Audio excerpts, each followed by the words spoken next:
Welcome to the Motherhood Alliance podcast, the podcast dedicated to empowering moms and families on their health and wellness journey. I'm Brittany Suttner. And I'm Andrea Rankus. Together, we're here to explore holistic approaches that go beyond conventional medicine. Each week, we dive into topics that matter most to you, everything from nutrition and mental health to alternative therapies and natural living. We'll bring you the expert interviews, insightful discussions, and practical tips to make motherhood a little easier and help your family thrive. Please keep in mind that this podcast is for informational and educational purposes only and is not intended to replace the advice, diagnosis, or treatment plans you have with your personal healthcare team. Please have a conversation with your trusted healthcare provider prior to making any changes or implementing any strategies or advice you learn from this podcast. Whether you're a new mom navigating the early stages of parenthood or a seasoned pro looking for new ways to support your family's well-being, you're in the right place. Here at the Motherhood Alliance podcast, we challenge the status quo, ask the tough questions, and offer a supportive community for moms who want to make an informed, holistic choice. Thank you for joining us on this journey. Let's get started. Hi, we are Britt and Andrea from motherhoodalliance.com, and we're excited to welcome you to a 4-episode series with Tina Hollenbeck, the founder of the Homeschool Loft. Through the Homeschool Loft, Tina provides support and encouragement for current and prospective home educating parents through free one-on-one consultations, workshops, homeschooler gatherings, a bi-monthly podcast, and a very extensive community calendar, which lists a plethora of activities available to homeschool families. Tina is a former public school teacher and a veteran homeschooling mom. She's also the curator of the Homeschool Resource Roadmap, which is the most comprehensive curriculum database in existence. She's the author of 8 Great Smarts for Homeschoolers and an occasional speaker at major homeschool conferences. Her work is all about helping families feel confident, informed, and supported in their homeschooling journey. So whether you're considering homeschooling, are knee-deep in it, or are simply curious, we're excited to share options and opportunities that exist for families all over Wisconsin. Let's jump into today's episode. Hey everybody, welcome back to the Motherhood Alliance podcast. We are back here with Tina Hollenbeck with the Homeschool Loft. Welcome back, Tina. Thank you.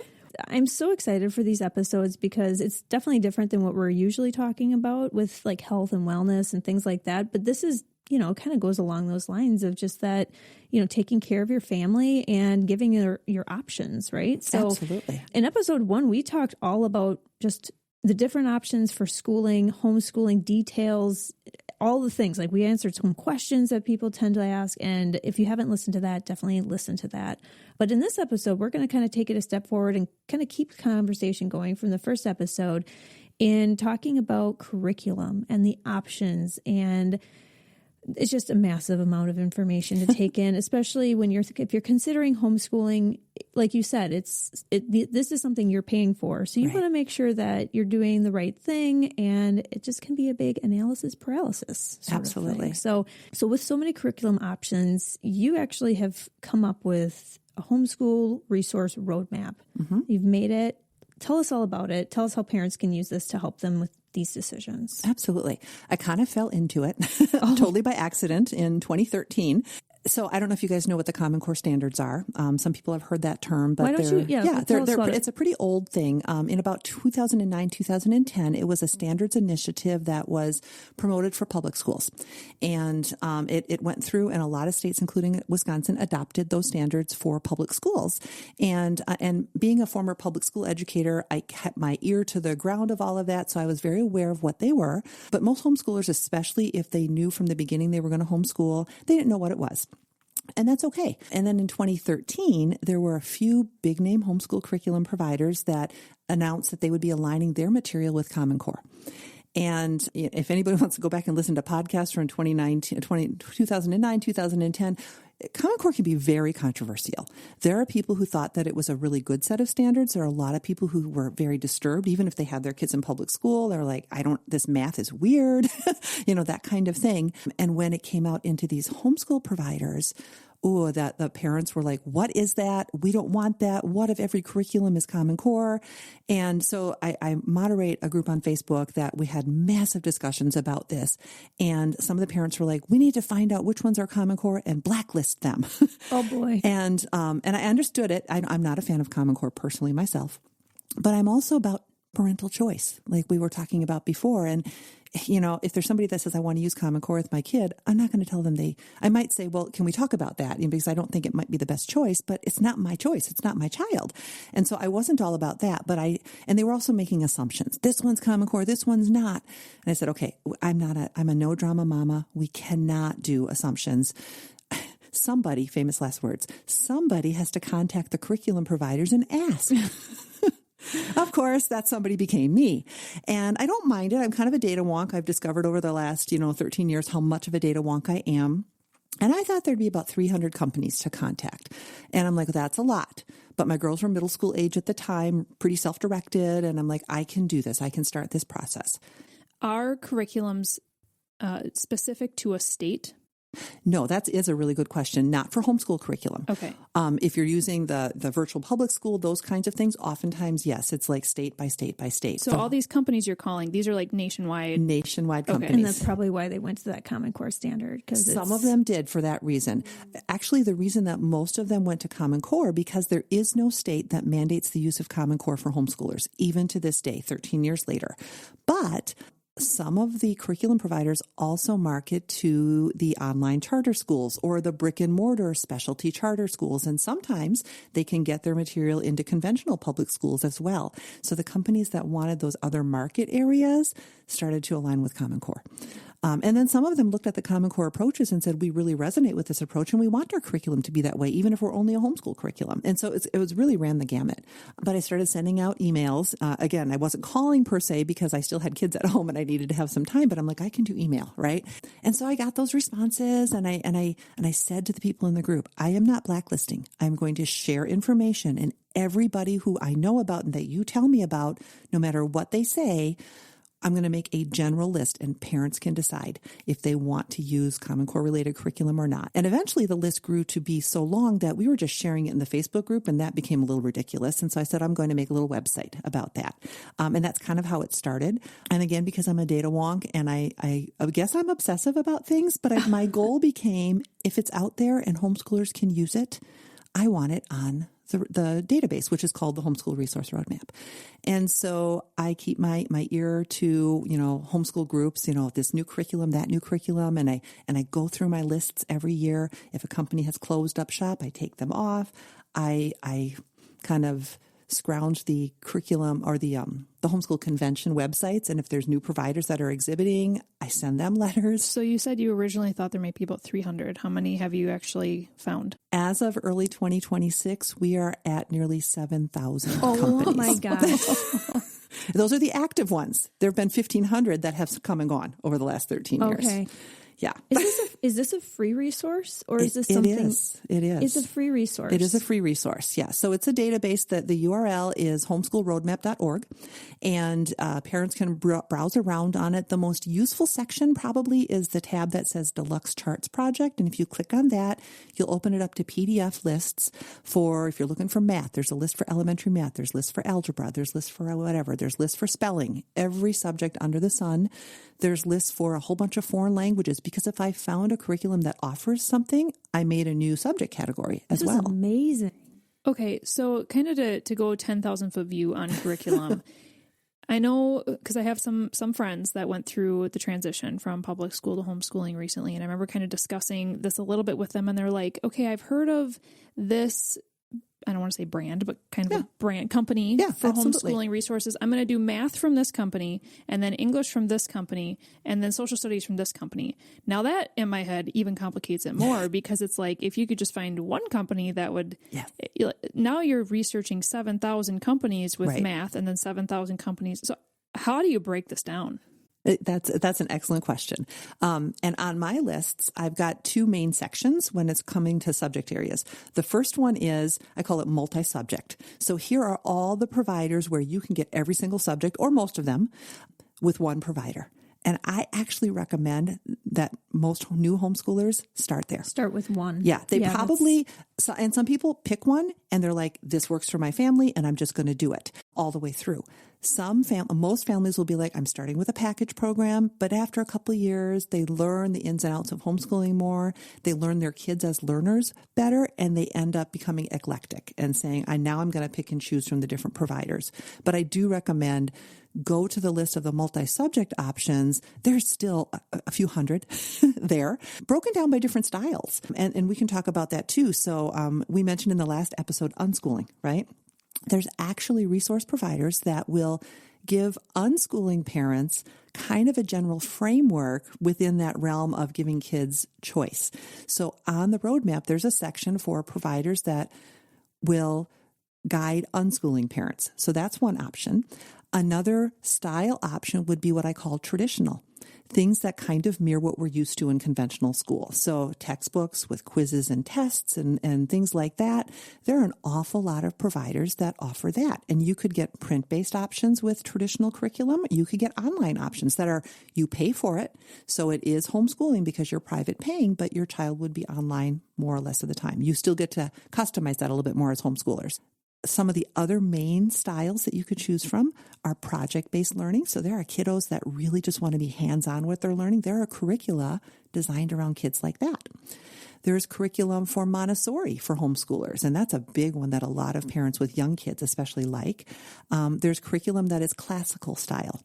So if you like the idea of a classical school, but you want to do homeschooling, there's a bunch of classical homeschool curricula. And then two other really big ones would be unit studies. I love unit studies. You pick a subject. One that we did with my girls was horses. Like every young girl, they had this obsession with horses at a certain time. And so I found a unit study based on horses. And what happens with unit studies is all your subjects get addressed through your main topic. So when we did the horses unit study, we were learning the history of horses and how do horses contribute to history. So you're not getting like a whole chronological history, but you're getting chunks of it, right? Science, the science of horses, language arts, all the reading and writing was about horses. The only thing that isn't included in a lot of unit studies is math, because math is kind of its own little thing, right? But that was really fun. And then the other one that's really popular, the other style that homeschoolers will hear, or parents will hear, is Charlotte Mason. Charlotte Mason was a 19th century British educator, and she had some really cool ideas about using real books instead of textbooks to educate your child. So instead of getting a science textbook, Charlotte Mason homeschoolers will find a book written by an expert in horses or whatever it might be, trying to make it more like literature, even if it's nonfiction. Charlotte was also very big on nature study. So getting your kids out in the world and not just sitting in a classroom. And there are hundreds of curricula that are written in each of those main styles. And so that's one of the first things to think about is what style would resonate with my kid and going from there. Well, and then if you have more than one kid. Yes. And, there's a balance point there, right? I am not a radical unschooler where I'm going to try to drive myself crazy, completely customizing for each child. I think that takes the joy out of homeschooling, and it's supposed to be, not every day is heaven, but it's supposed to be an overall joyful process where you enjoy it and like being with your kids. So there's compromise, right? I'm going to try to address each of my kids' learning styles. But yeah, in life, we have to do things we don't want to. So yes, if I have a child who really likes Charlotte Mason and another one who's really traditional learning, well, guess what? You're going to have to do some of each. Because a lot of homeschool curricula is also family integrated, where you can do some of the subjects together as a family. And that's one of the beauties of it. So you don't want every child off doing their own thing. And it's good to learn compromise. That's just a character trait that we can, by making our kids compromise in a certain extent, teach them. Yeah. How do you recommend that families balance? Let's say that they have 3 kids that are in 3 different age groups. Mm-hmm. How do you actually navigate this? Because, while a kid can be listening to their older siblings' lesson and maybe getting some head start on learning, you can't spend 30 minutes on math with all 3 kids independently and then 30 minutes on, maybe you can. How do you navigate multiple children? So with a lot of those multi-subject packages, they are written with family integrated learning in mind.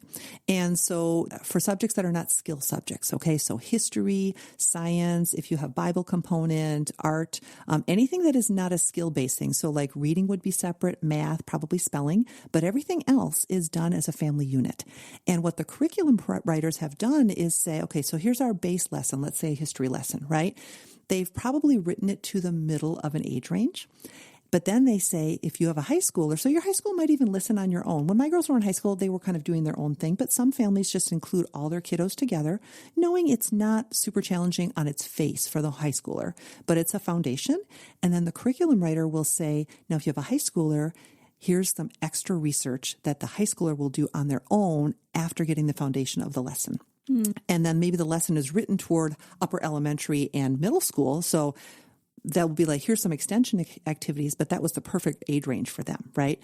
And then for the younger kids, you still have them listen, knowing that, they're not going to get everything, but they have another chance to go around it, because a lot of these curriculum are cyclical, so that you might do it again in 4 years. And so that youngest kid will come around and be that like perfect age range kid in the middle, but they're still learning. They're still participating with their family. And then there's follow-up activities that will say, okay, so your child listened, your 5-year-old listened to this, and you had them tell you back one thing that they learned. Now write that sentence out that the child told you, have them use penmanship practice, and then draw a picture. So there are ways that these curriculum writers, so you don't have to come with it on your own. That's the thing. I'm not creative like that. I so appreciate the curriculum writers who have done that hard work so that we can all glean from it. But they really do customize. And that leaves you time to do the reading, the math, the spelling on an individual basis. My girls are Irish twins, 11 and a half months apart. They use the same curriculum for those skill subjects, but I never combine them, because one might pick up this faster, another one might need more time. And it was just so much more efficient to say, I'm going to spend 15 minutes with you on your math, and then you're going to go off and do the worksheet or whatever, while I then customize for your sister. And I know people who have 4 or 5 kids who can still do that, if you can organize your time, which is a whole other question. Well, yeah, that's something to expand on too, is, if you're going to a regular school, and this wouldn't include like bus time or anything like that, but the actual school day is probably like 6 to 6.5 to 7 hours, right? Yeah. Maybe this is experience from you with your girls, but also just experience in how homeschooling is going now today for other families. But what would like a common day look like for a homeschooling family? Mm-hmm. That's kind of a funny question, because if you ask 10 homeschoolers what their day would be like, you'll get 15 answers. Because we're so unique. But a lot of homeschoolers will plan to do what we call the bookwork in the mornings. Again, it doesn't have to be that way. If there's somebody who works second shift or something like that, or dad works second shift or whatever, you can arrange your school day any day of the week, any time of the day. But maybe it's a general rule. A lot of us will try to do the bookwork in the morning, 8 to noon, 9 to 1, because a lot of the extra activities are scheduled for the afternoon and the evening. And so or jobs for teenagers, right? So you kind of open that up for the rest of the day, or maybe for self-directed studies. So when my girls were younger and they were still very dependent on me, our bookwork time was 9 to noon. And we tried to organize things so that all of the main subjects that I wanted to address could hopefully get done in that time frame. They didn't always, but try to get done. And then what I would say for after lunch would be science experiments or like art projects, because those could be open-ended. And if they really wanted to go to town on it, I didn't have to be like, hurry up so we can get to the math. I did the more structured things. And I think a lot of us do that kind of thing too, and I was doing some in-home childcare, so I had little ones in the house. And I'm like, when those little girls are napping, then you can do your art project or whatever it might be. And so families with multiple kiddos, that tends to be how they arrange things as well. Now, I know that in our last episode, we talked a lot about resources in the area and like co-ops and things like that. If a parent is looking at curriculum and they're like, okay, I kind of like the bookwork type stuff, I can see handling that. But I am not an artsy person, and I really want my kiddo to learn from like go to an art class or go to a whatever, these different types of skills, I guess, that they can develop, even like tech ed, things like that. Yeah. Are there opportunities in the area? And then how would they utilize your website to find them? Yeah, really good question. The answer is yes. So my other website, the Homeschool Loft, which is, the Northeast Wisconsin Parent Resource Center, and I would say the Roadmap, my database is kind of a subsidiary of that, if you want to think of it. One of the things I have on there is a connections tab, and that will lead you to a calendar of activities for homeschoolers for every county in Northeast Wisconsin, because I'm based in De Pere. So I try to serve everybody from Pembine down to Fond du Lac and from the Lakeshore over to Wapaka, and everybody kind of in between. So I've developed a calendar for each county. And if you click on Brown County, for example, you'll see all kinds of things. The libraries, a lot of the libraries have homeschool specific group meetups that, hey, we're going to do a STEM focus this month and we're going to do an art focus the next month. So you have to look at your libraries, but I've got those on my website. And then I mentioned in our prior episode, there is a homeschool music program in Appleton that people drive all from all over Northeast Wisconsin for this program. It's called Valley Troubadours. It's truly an amazing, amazing program. As I mentioned, 600 children from ages 5 to 18. They have everything from a children's choir for 5-year-olds and tin whistle, all the way up to show choir, concert band, marching band, full-length musicals. And there's also different homeschool groups will offer their own homeschool choir or musical or things like that. One thing in Green Bay is Einstein Project. That is a full-scale STEM program that offers daytime homeschool classes. Let's see, there's something called Made on Main in Oconto that is just homeschool art classes. And so they're all over the place, and most every county will have something for some of those areas, or close enough driving distance that you can get. You know, if you live in Shawano County, you could drive over to Oconto and you could do something that they have. So one of my goals with the Homeschool Loft website is to be that resource center so that parents who are busy homeschooling their kids don't have to find all that. There was nothing like that when I was homeschooling my kids. And there's so many cool things that they could have done that I didn't know about. And so I really want parents to know that. Oh, we feel that. I'm even thinking right now, anybody who's listening to this that does not live in Northeast Wisconsin is like, is there a Tina in my area? Yeah, right. Sometimes there are. I've connected with some. There's a really awesome one in the Twin Cities area. There's an amazing parent resource center in Washington State, like Seattle area. And I'm sure there's others, but yeah. So if you have questions, reach out to Tina anyway. See if I can help you. Yeah. See. Well, let's take a minute to talk a little bit about you and the Homeschool Loft. First off, if somebody is listening to this and they're like, I am thinking about homeschooling, I have questions, I want to connect with Tina, everything you do through your website is free, right? So you do free consults with families. Tell us about how they would book that. Yeah, so the website is homeschoolloft.com, and there is a tab there that says one-on-one. You click on that, and I've got a scheduling app where I could have used this as my fun fact. I'm actually a grandma as well. My younger daughter is married, and I have a 3-year-old grandson, and I babysit him. So my appointments are typically Monday nights and Saturday mornings. They can be in person, they can be via Zoom or phone, depending on where the person lives, and people can just book that. And if they cannot make any of those dates, they can just communicate with me, and we can see about getting a different day or a time within, my time constraints. But it usually works out pretty well, and they are free. One of the things my husband and I really felt strongly about, because when my girls graduated, I said, should I go get a job, whatever. And he said, no, I want you to continue to help homeschoolers. And we had been able to do that. So and then my grandson came along. So I'm really glad that worked out. Okay. But then how are you funded? How are you able to continue this? My overhead is not a whole lot, but it's self-funded. So basically my husband and I are paying for our web hosts, our site and everything like that. It doesn't amount to a whole lot, but we do take donations as well. And those are always much appreciated. My husband the reason I'm doing this is because he's been so committed to homeschooling and wants to help me to be a resource. But, I feel kind of bad. I'm like, I would love to help, cut that off so you're not pouring out that too, financially. Okay. You guys, are you hearing this? All of this knowledge that Tina is sharing, all of these resources, she has connected with 7,000 different curriculums and put together a national roadmap for curriculum. She's doing this all for free. So if you utilize Homeschool Loft, if you've asked questions to her, if you just have it in your heart to donate, she is a gem, you guys. This is amazing. Thank you so much for what you're doing, Tina. Thank you. Yeah, no, it really is a joy. It's when you get something that God's given to you on your heart, it's a joy when you do it, and so that's what I feel. But yeah, no, I would appreciate the donation too. Yeah, for sure. And then one other thing I do want to mention is that you've written a book. Is that right? Yeah. Tell us about your book. So it's called 8 Great Smarts for Homeschoolers, and it is on Amazon, published by Moody Press. And it takes another piece of that trying to find curriculum for your kids and addresses that. I don't know if listeners are familiar with the concept of 8 Great Smarts, also called the theory of multiple intelligences. It's been around since the 70s. The idea is that each of our brains is wired in 8 distinct ways. Word smart, logic smart, music smart, people smart, self smart, picture smart, body smart, and I'm going to forget the last one, nature smart, right? Wow, nice. So every human being on the planet, we can learn in 8 different ways. By the time that we're early teenagers, we've kind of settled into the top 2 or 3 that our brains are hardwired to learn at, but we still can access all 8. So the idea behind the theory and then behind my book specifically for homeschoolers is if you have a body smart kid, they maybe don't have ADHD, maybe they're just body smart and they literally learn by moving.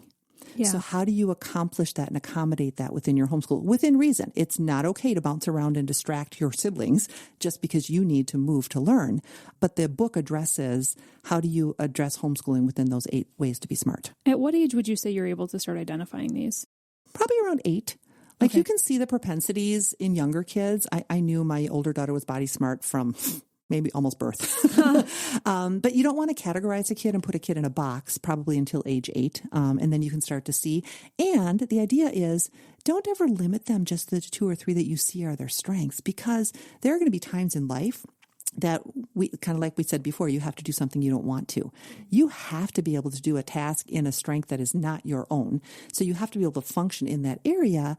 But one of the really cool things about homeschooling is if we want to maximize our kids' learning, we literally can adapt and customize any curriculum to get those top 2 or 3 strengths as the main way that our child learns. And again, within reason, because sometimes your body smart kid has to tone it down, and sometimes your very quiet, picture smart kid who would just sit there has to go out and move, you know? Yeah. I mean, so it's always a partnership within a family. But the idea behind the book was to give parents another way to kind of see who their kids are as learners beyond those homeschool styles that we talked about. I mean, this is great for any family, whether they homeschool Absolutely. or not. Yeah, I was going to say. Yeah. And you could find, so my book is based on a book by Kathy Cook called 8 Great Smarts. And that's like the general parenting book. And it will kind of give you a really deep overview of those styles based on the research of the gentleman who came up with it by studying brains in the 1970s.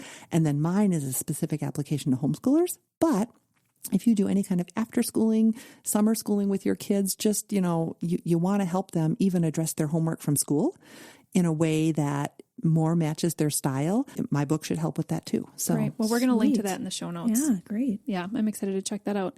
Whew. All right. We got 2 more episodes coming up. These are just jam-packed. This is such a great conversation with you, Tina. I am excited for our next one because we're going to be talking about balancing homeschool along with everything else. And then can you be a working parent and do this too? And how do you balance all of these tasks in life as a parent, right? And then in our 4th episode, we're going to be talking about homeschooling high schoolers. I can't wait for these next 2 episodes. Yeah. Stay tuned, you guys. Stay on the edge of your seats. They're going to be coming up next. If you enjoyed this episode, would you consider leaving a rating or review or sharing it directly with a friend who could benefit from the information? We know that you're a busy mom or caregiver, and our goal is to make your life easier by bringing tips and tricks directly from experts into your earbuds. By sharing this episode with someone you love, you can play a critical role in helping to make their life easier as well. We appreciate your time, and thank you for being a part of the Motherhood Alliance family.